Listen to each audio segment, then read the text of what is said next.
Some of the estimates for growth in the industry, and granted, this is from the Cannabis Industry Annual Report, so they might be a little skewed, but they anticipate that by 2025, between recreational and medical use, cannabis will become a $24 billion industry, twice as much as wine. And is that just for the U.S. or was that? That's just the U.S. Yeah. Yeah. That's bonkers. Yeah, it's a big industry. And obviously at this point, I think what's interesting about cannabis is that there isn't really any direct comparison for an industry that's manifesting in this way. Obviously, it's been an illicit or a black market for almost a century now, but there's no direct comparisons for where cannabis stands today. So at this point, you have a lot of different projections and estimates as far as how big the opportunity could be. People trying to figure out, okay, how big is the black market in cannabis? What will the legal cannabis market look like? So all those projections at least suggest that it's a pretty substantial opportunity. And then when you take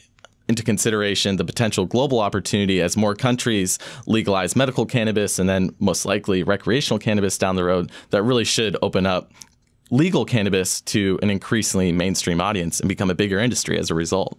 So we're talking about investing in cannabis.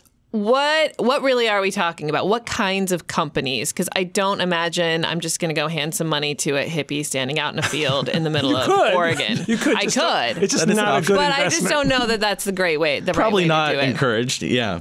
At this point, Canada really is the haven for a lot of these legal cannabis producers. It's by far the most attractive market to raise capital because these companies can actually go public on the Toronto Stock Exchange or the TSX Venture Exchange for smaller companies. So it's relatively easy to list your shares publicly, access investors that way. And the fact that cannabis is now legal on a national level means that the banks are suddenly supporting cannabis companies. So you're able to get a loan from banks or even have an account with a bank, whereas in the U.S., because it's still criminalized on a federal level, a lot of banks are kind of nervous to get involved in supporting any form of the cannabis industry in the U.S., even though it is legalized in some states. So you're seeing Canada attract more and more attention, investment, entrepreneurship as a result.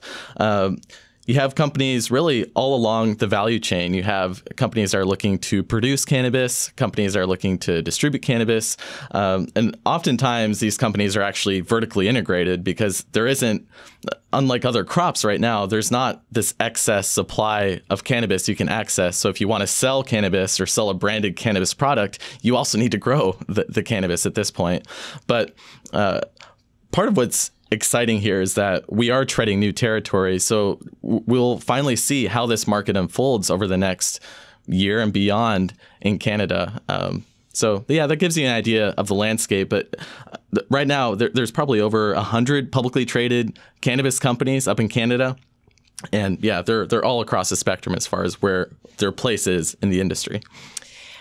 So there's always a dumb way to invest in something, and hopefully there is a not dumb, foolish approach to investing in the potential growth of the cannabis industry. What is your capital F foolish approach? So first, let's start with the things that you want to avoid. And I think first you have to recognize that there is a lot of speculation here. There's a lot of frothiness, and partly for good reason. Like, this is a new opportunity. I personally am increasingly convinced that this is the beginning of a large, legitimate, legal cannabis industry. So I think there is reason to be excited. But at the same time, we have to tailor our expectations because the shares of cannabis companies today, they're not trading based on present day fundamentals or a track record, because most of these companies have only been able to be in existence legally for 3 to 5 years at most. And now finally in Canada, we have a national recreational market. So there is an increasingly large opportunity there. But the shares of these companies are being priced based on future expectations and hype. So there's undoubtedly a lot of frothiness here. Like, I'm sure people have seen Tilray in the headlines. That's a company that went public in July. They're a Canadian producer, but they went public directly on the NASDAQ. gained a ton of attention. I think their IPO was initially priced at about $20 a share, went up to as high as $300 a share within a couple months. And as we tape this right now, it's around 170. When this airs in a few weeks, who knows where it'll be? It could be at 300 or at 20 for all I know. So there's clearly a lot of shorter term speculation. So as capital F foolish investors, we don't want to get caught up in that hype. We want to take a long-term business-focused approach like we do with any other industry or company. So that's what we're trying to do here at The Fool with some of our cannabis investing services that we've launched so far this year. But recognizing that this is still dominated by early stage companies, they're at a riskier stage in their life. They don't have much of a track record. So there will continue to be a lot of volatility. And as a result, since there isn't much in the way of a track record or present day fundamentals, a lot of what we have to do is look at the qualitative factors. So get a sense for the leadership teams at these companies. Who's at the helm of the ship? Is there a healthy amount of insider ownership? Because we want to be sure that the individuals who are spearheading these companies, if they don't have a whole lot of conviction or ownership in these companies, why should we as investors? And then you also want to pay attention to the balance sheet. So essentially, how much cash does a company have in the bank? Because virtually none of these pure play cannabis companies are actually making any money yet. So they're unprofitable. And as a result, they're burning a lot of cash, which isn't necessarily a bad thing, because if you do agree that there is an opportunity here, it makes sense to invest in a production facility, a processing facility, investing in marketing and brand building.